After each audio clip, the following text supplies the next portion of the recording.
Feliz sábado a todos.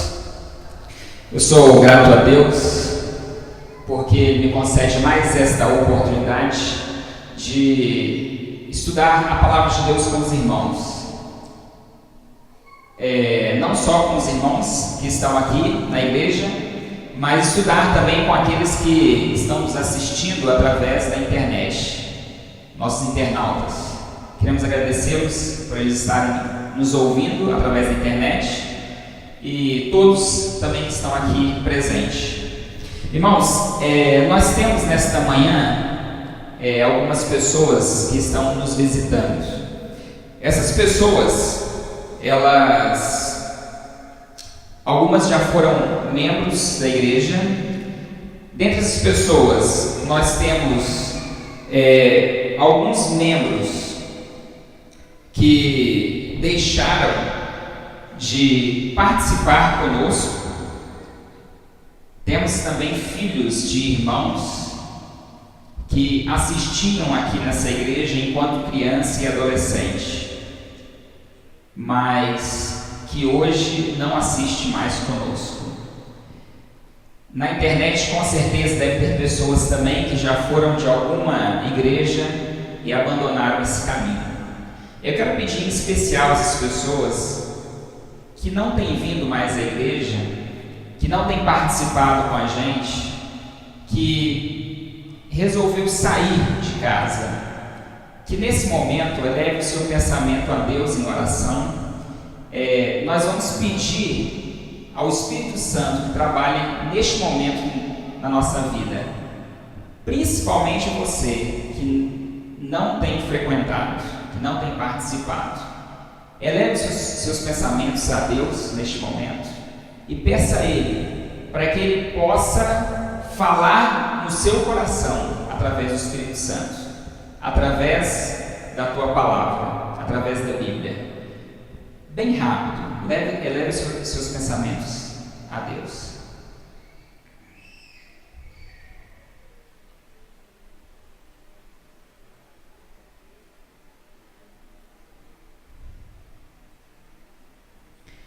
Após fazermos esta oração em silêncio, nós vamos manter o máximo de atenção no estudo da palavra de Deus. Nós demos início ontem na conferência. O pastor Jairo trouxe-nos uma mensagem falando sobre a saída do filho pródigo, a saída dele de casa. Hoje nós vamos falar sobre o filho do pródigo lá fora, a história do filho pródigo no mundo em que ele queria viver. Por isso eu peço que os irmãos abram as vossas Bíblias no Evangelho de Lucas, no capítulo 15. Evangelho de Lucas, capítulo 15.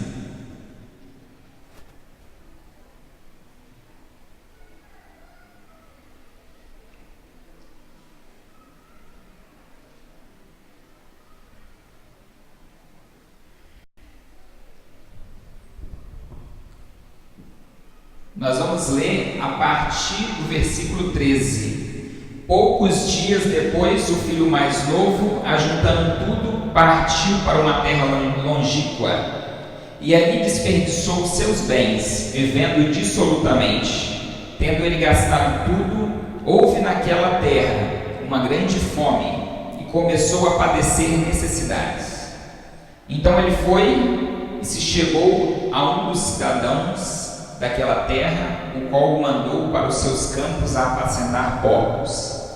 Ele desejava encher o estômago com as alfarrobas que os porcos comiam, mas ninguém lhe dava nada. Então, caindo em si, disse: quantos trabalhadores de meu pai têm abundância de pão, e eu aqui pereço de fome?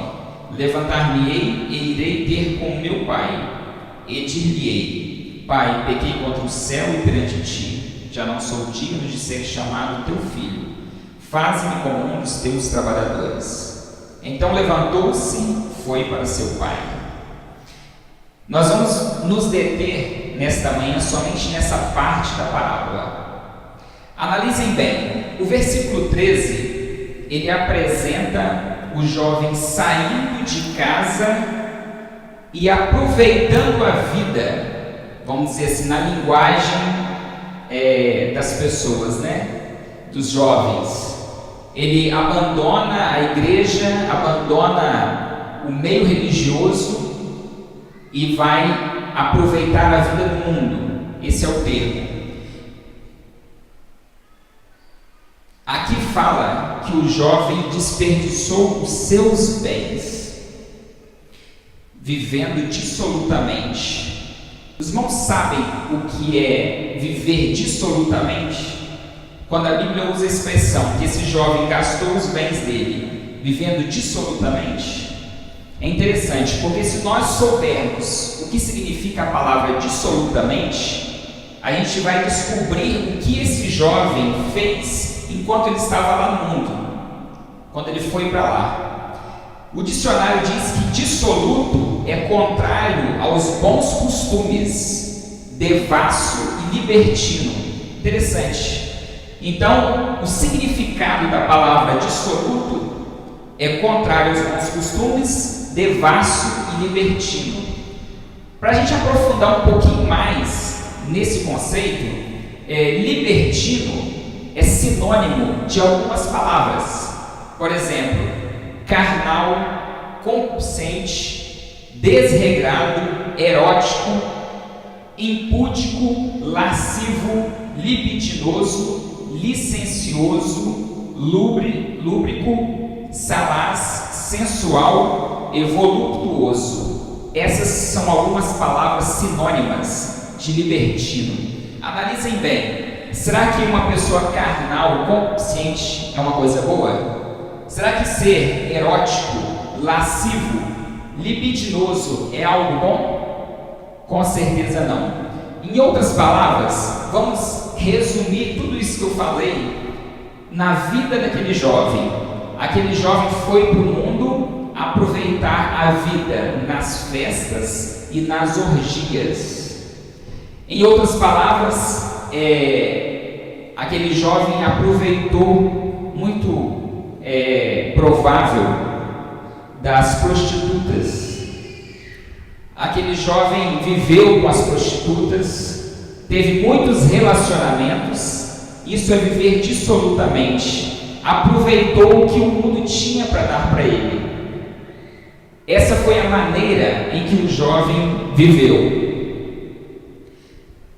Agora eu faço uma pergunta interessante para os irmãos. Será que essa vida que o jovem levava, cheio de dinheiro, festas, mulher, comida, carne, bebida, era uma vida boa?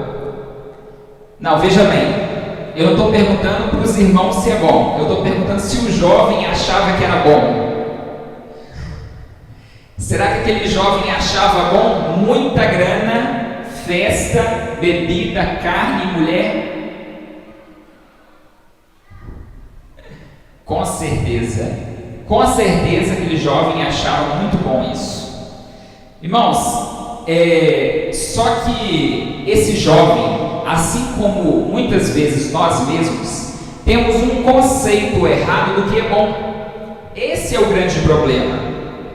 Nós temos um conceito errado daquilo que é bom. O jovem achava que dinheiro, festa, mulher, comida e bebida era a melhor coisa do mundo. O jovem pensava isso.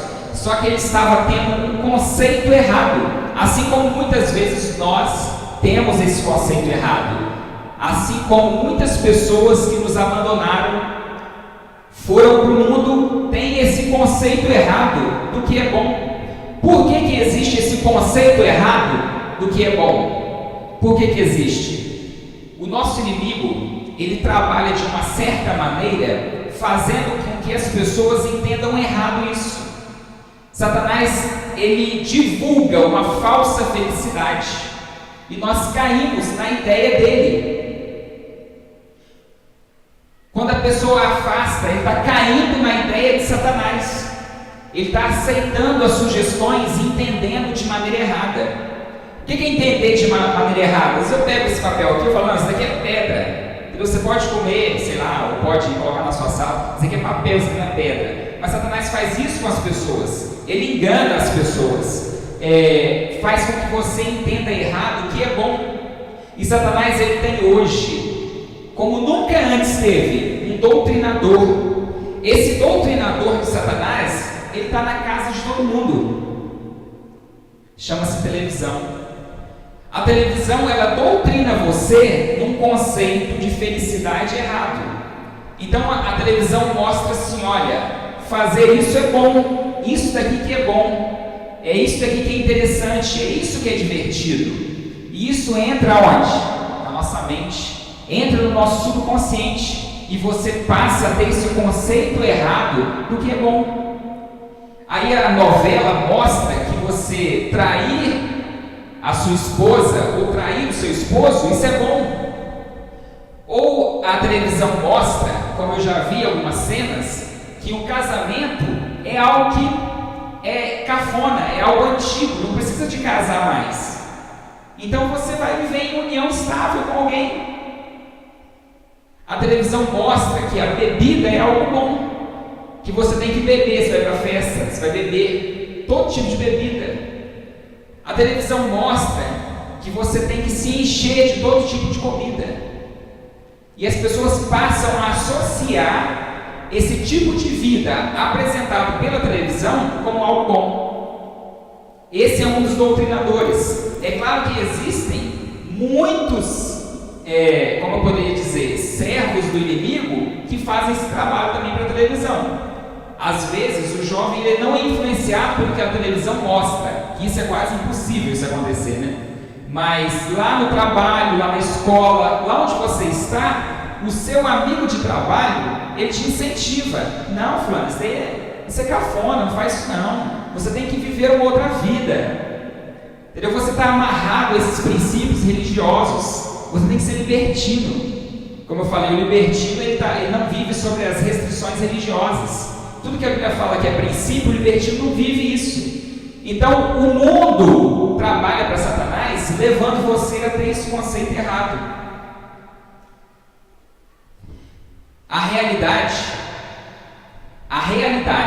é que o mundo é mau, que o mundo é cruel. Agora, quando é que você descobre que essas coisas que o mundo oferece não é boa? Quando é que você descobre que aquele tipo de vida que um jovem estava levando lá no mundo não é bom? Sabe qual é a verdade? Sabe quando você descobre? Não sabemos. Nós não sabemos. Eu não sei quando eu vou descobrir por completo. Posso conhecer um pouco, mas posso não conhecer tudo. Eu não sei se você conhece isso. Eu não sei se você já viu que isso não é bom. Que a realidade não é essa que o mundo apresenta. Existem pessoas que descobrem que o mundo é mau e ruim cedo na vida. Às vezes o jovem ele consegue ver isso e toma a decisão de nunca mais se envolver com as coisas do mundo. Existem pessoas que descobrem que o mundo é ruim na meia-idade, entre 30 e 40 anos. Ele consegue ver que viver lá fora no mundo, isso não é bom. Existem pessoas que só chegam a descobrir que as coisas que o mundo oferece não é boa só na velhice. Quando ele completa 60, 70 anos, a pessoa chega a descobrir que tudo aquilo que o mundo oferecia era ruim. Mas eu tenho uma coisa para dizer para os irmãos: existem pessoas que nunca descobrem que o mundo é ruim.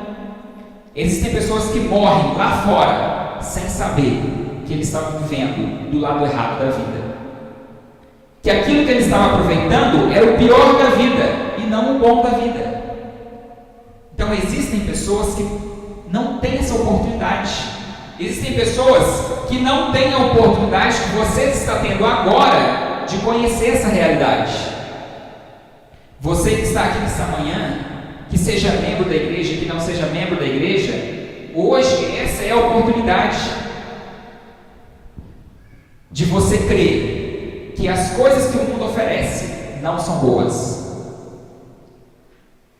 Eu sei que às vezes é difícil de você conseguir olhar com esses olhos que não é bom. Você renuncia ao mundo, mas no fundo, o mundo é bom.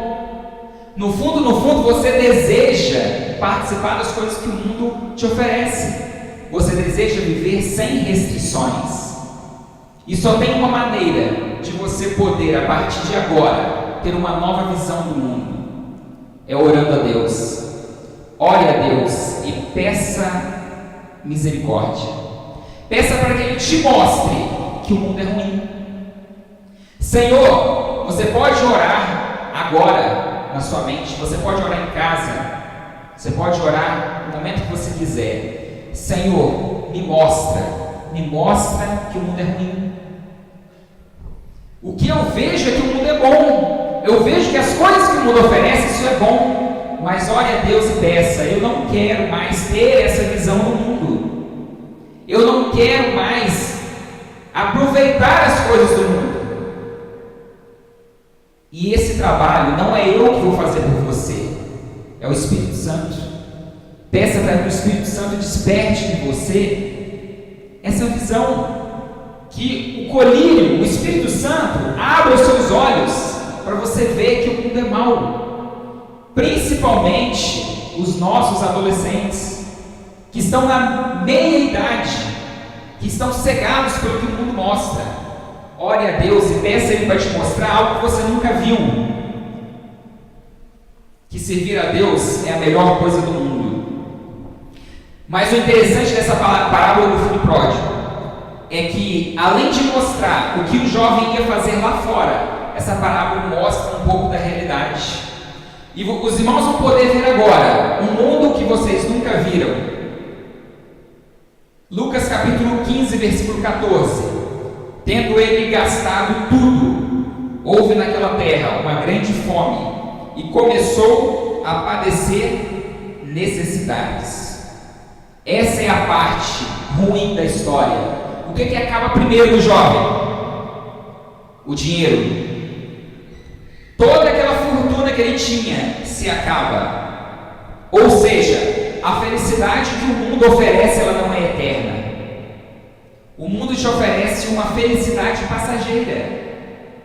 Tudo aquilo que ele julgava bom, que ele julgava ser bom, que é o dinheiro, porque as festas, as orgias, a comida, a bebida e as mulheres só vinham por um motivo. O que era? O dinheiro. Você vai viver o mundo e aproveitar do mundo sem grana, sem nada. O que você vai aproveitar lá? Com o que você vai comprar a bebida? Com o que você vai fazer uma festa na sua casa? Com o quê? Com o que você vai comprar as mulheres que se vendem? Com que dinheiro, se você não tem dinheiro? O dinheiro desse jovem acabou. Irmãos, quanto aquele jovem gastou enquanto ele estava lá no mundo? Quanto foi? Quanto foi que ele gastou? Que a Bíblia fala?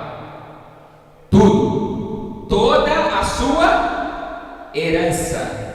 O jovem gastou tudo. A Bíblia não fala que esse homem ele era riquíssimo, como fala de Jó, que Jó era o homem mais rico do Oriente. A Bíblia não fala isso, mas com certeza ele era um homem que possuía muitos bens. Podemos enquadrá-lo nessa manhã como um homem rico, classe média rica. Vamos colocar essa classe. Ou talvez, não vou colocar como rico, não quero colocar ele como milionário, porque Jó era milionário.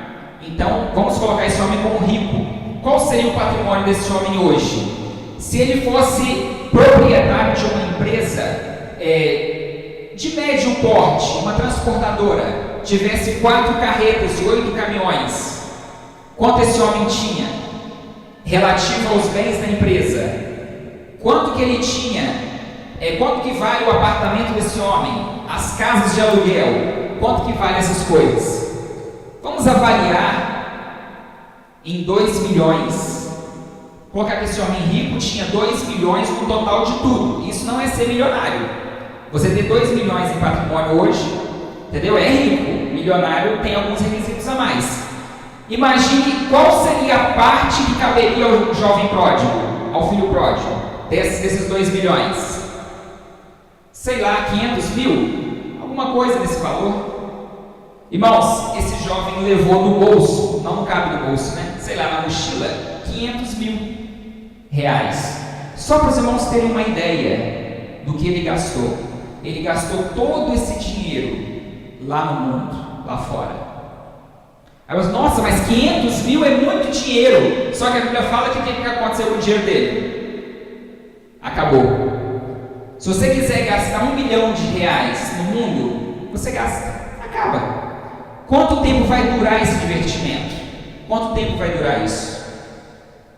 Quanto tempo? A gente não sabe quanto tempo vai durar.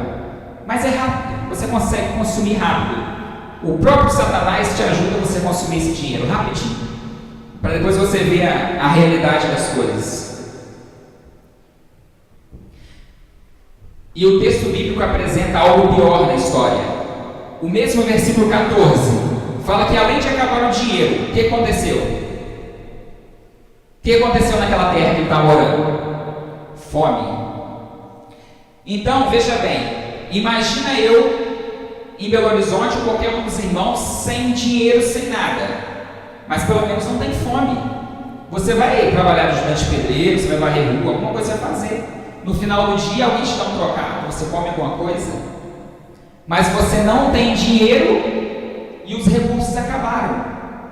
Provavelmente as pessoas que tinham alimento em casa eram as pessoas mais ricas, as pessoas que tinham algum bem, então tinha alguma coisa para comer, mas no geral as pessoas estavam passando fome. No geral as pessoas estavam em necessidade. Isso sobreveio. Deus permitiu vir a fome sobre a terra. O jovem pôde começar a ver o que era a vida lá fora, o que era viver uma vida sem restrições, o que era viver uma vida sem limites. O jovem começou a ver isso, porque o texto bíblico enfatiza uma outra parte. Aqui fala que ele começou a padecer o quê? Necessidades. O jovem começou a enfrentar problemas. Aí alguém pode chegar para mim e falar assim: não, Jonas, só que o cristão também passa dificuldade, o cristão também passa problemas. É verdade? É. Só que existe uma grande diferença. O cristão enfrentando dificuldade e problema, isso é raro ou é comum no nosso meio? É raro. Nós temos o nosso exemplo aqui mesmo no Novo Progresso. Quantas pessoas entre nós estão em dificuldades como estava esse jovem pródigo? Posso dizer ninguém. Mas quando sobrevém a dificuldade, existe alguém que está do lado dele. Quem que é? Quem está do lado do cristão? Deus. Então o cristão enfrenta a dificuldade do lado de Deus. Deus está aí para auxiliar ele. Mas quem está lá fora, quem rejeitou a Deus, quem vai estar do lado dele? É muito diferente de uma pessoa passando necessidade com Deus e outra sem Deus. De uma maneira ou outra, Deus vai suprir a necessidade daquela pessoa que está em dificuldade, daquele cristão. E esse jovem agora ele toma uma decisão, procurar um emprego. O versículo 15, o que diz aí? Então ele se chegou a um dos cidadãos daquela terra, o qual o mandou para os seus campos a apacentar porcos. Ele desejava encher o estômago com as alfarrobas que os porcos comiam, mas ninguém lhe dava nada. Irmãos, ele sai à procura de um emprego para que, com o recurso que ele ganhar do trabalho que ele fizesse, ele pudesse comer alguma coisa. E o que aquele jovem vai fazer agora? Qual a profissão dele? Cuidar de quê? Cuidar de porcos. Irmãos, veja se não é humilhante o filho de um homem rico cuidando de porcos. Será que não é humilhante isso? O filho de um homem numa condição boa cuidando de porcos. E o que ele mais desejava quando estava cuidando dos porcos? O que ele mais desejava, a Bíblia fala? Comer a comida que os porcos estavam ali comendo. Ele via a lavagem, via o que sobrava para os porcos, e o que ele mais desejava era comer aquela comida que os porcos estavam comendo. Se abaixar, analisem bem, se abaixar junto com os porcos, são animais limpinhos, A Bíblia fala que a gente não pode nem fazer o quê? Nem tocar, Ele queria abaixar e comer. Veja em que situação aquele jovem chegou lá no mundo. Ele saiu da casa e foi para lá. aproveitar o que o mundo tinha de melhor. E agora ele estava vendo o que o mundo oferece. O mundo te oferece comer comida de porcos. Isso que o mundo te oferece. Te oferece viver com os porcos. Irmãos, a realidade do mundo é terrível. Você talvez nunca ouviu essa expressão, mas é verdade. Satanás, ele tem um desejo de te humilhar. Satanás, ele quer te deixar na pior situação que ele puder. Assim como ele fez com o jovem pródigo. Ele quer te pôr lá junto com os porcos. Ele quer te ver comendo a comida dos porcos. Satanás, ele quer te ver sem dinheiro. Ele quer te ver doente. Satanás, ele quer te ver padecendo necessidade. E foi justamente o que o jovem passou. Agora eu faço uma pergunta para você. Para você que abandonou os caminhos de Deus e está aqui com a gente. Eu sei que tem pessoas aqui que nunca foram membros da igreja, mas estão aqui também com a gente. Participavam, foram e estão aqui. O que você está esperando? Será que você está esperando que passar pelo que o jovem passou, o jovem pródigo passou? O meu conselho é que você não espere chegar na situação do pródigo. Chegar a essa situação é a pior que um homem pode chegar.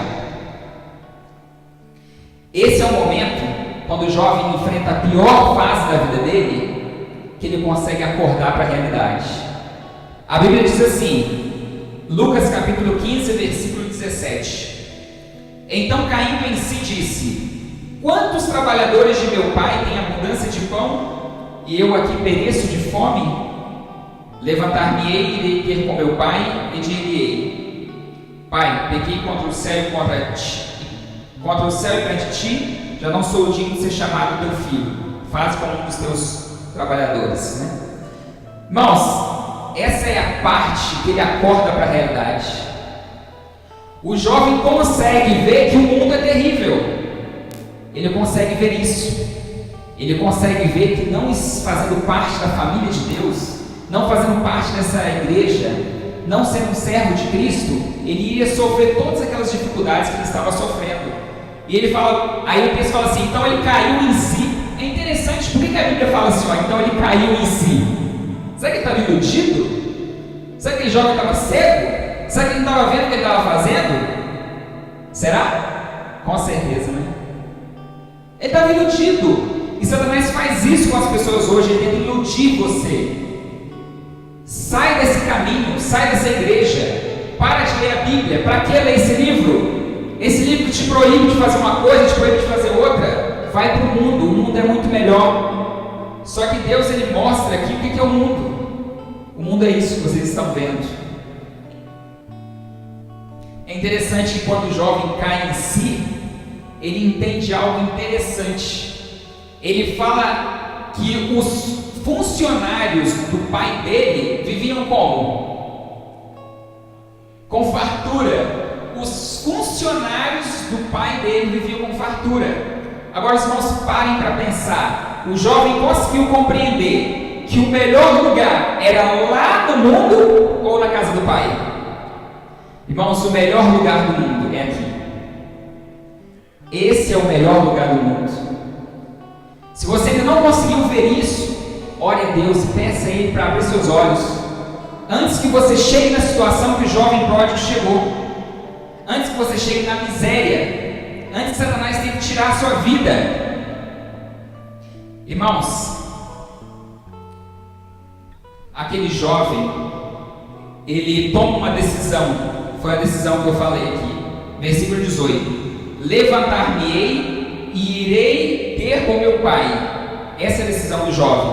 Ele faz o quê? Decide fazer o quê? Voltar. Esse jovem, ele decide voltar. Ele consegue ver, ele consegue reconhecer seu pecado. Ele consegue ver que a vida fora de transgressão não era melhor. E ele decide, não, eu vou voltar. Eu vou voltar para a casa do pai. Aquele jovem, ele cansou de viver o mundo. Ele cansou de aproveitar as coisas que o mundo oferecia. E viu que aquela vida de farra que ele estava vivendo é um pequeno período. Olha, você aproveita por um pouquinho, mas a realidade é a que você está enfrentando agora. É padecer dificuldade, é padecer problemas. O jovem consegue ver isso e decide voltar para casa. E o versículo 20 fala da ação que ele tomou. Então levantou-se e foi para o seu pai. Irmãos, amigos, eu te convido neste momento a tomar a mesma decisão que esse jovem tomou.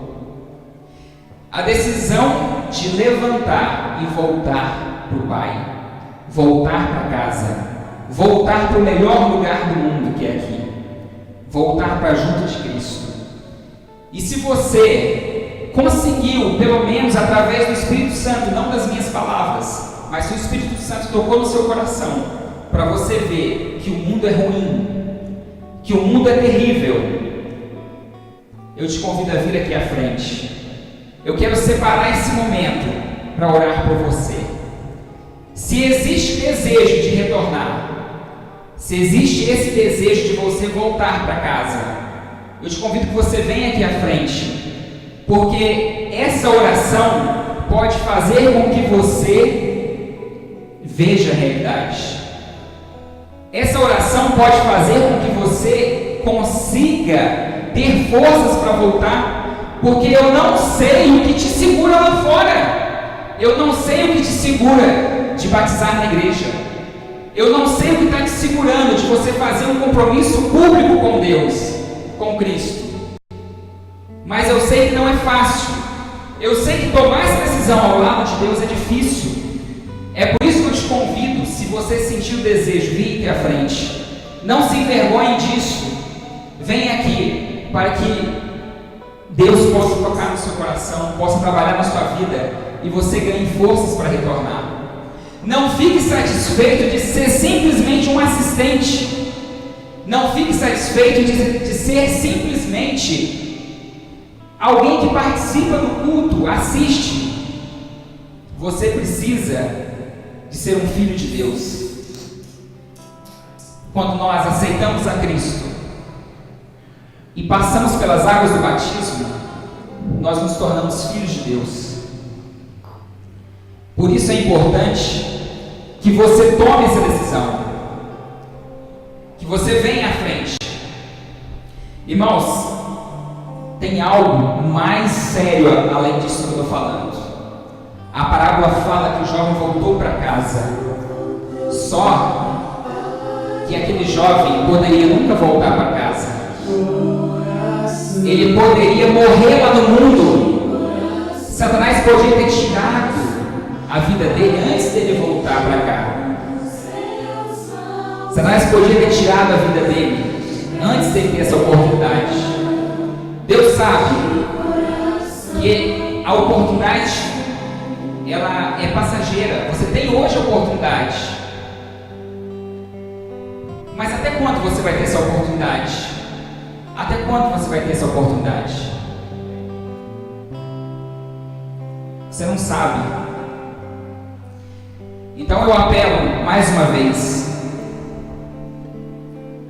você que ainda não é membro da igreja, que é um simples assistente, que não aceitou a Cristo ainda verdadeiramente, ou que ficou por muito tempo fora e não veio, que ficou por muito tempo lá no mundo e veio aqui hoje, essa é a sua oportunidade.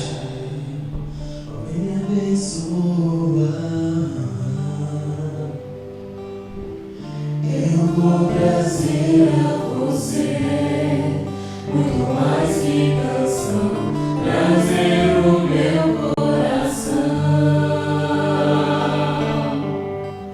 Tu buscas me encontrar pra poder perdoar. Estás olhando pra mim. Estou voltando adorá-lo de coração, de coração.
motivou aquele jovem a voltar foi a certeza que o pai ia aceitar ele.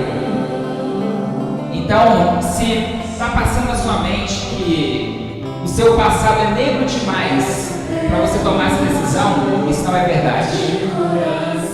Não importa o que você fez, não importa o que o jovem pródigo fez, não importa o passado, Deus ele te perdoa, ele te aceita, ele aceita você de qualquer forma, não importa o seu passado, não importa isso, Deus ele te recebe, ele te ama, independente de qualquer coisa.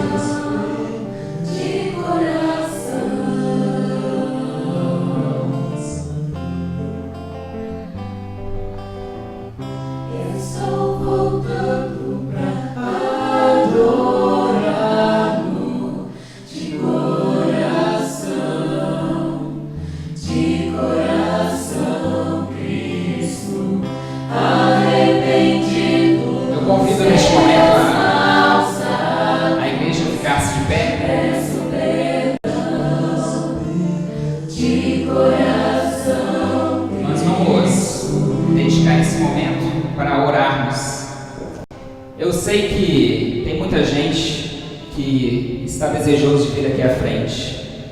Eu sei que o Espírito Santo trabalha no seu coração, mas essa oração vai valer mesmo para você que não veio aqui à frente.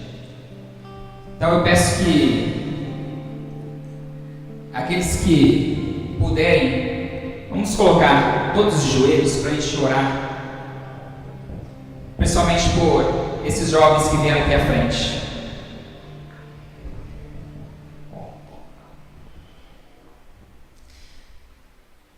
Querido Pai Celestial, no nome de Jesus, nós estamos aqui prostrados na Tua Santa Presença para colocar nas Tuas mãos a vida desses jovens que vieram aqui à frente. O Senhor conhece o desejo deles, conhece o coração de cada um deles e sabe o desejo que eles têm de fazer um compromisso com o Senhor. Nós queremos neste momento suplicar que toque no coração deles através do Espírito Santo, mas que principalmente dê a eles força para que eles consigam vencer as coisas que prendem eles no mundo. Querer libertar a vida desses jovens, libertá-los do pecado, libertá-los da dificuldade, para que eles possam ser testemunhas suas aqui neste mundo. Quero pedir não somente pelas pessoas que vieram aqui à frente, queremos pedir também por aqueles que foram tocados pelo Espírito Santo, mas não vieram aqui. O Senhor conhece o coração de cada um deles. Te pedimos que o Senhor faça também uma obra nesses corações.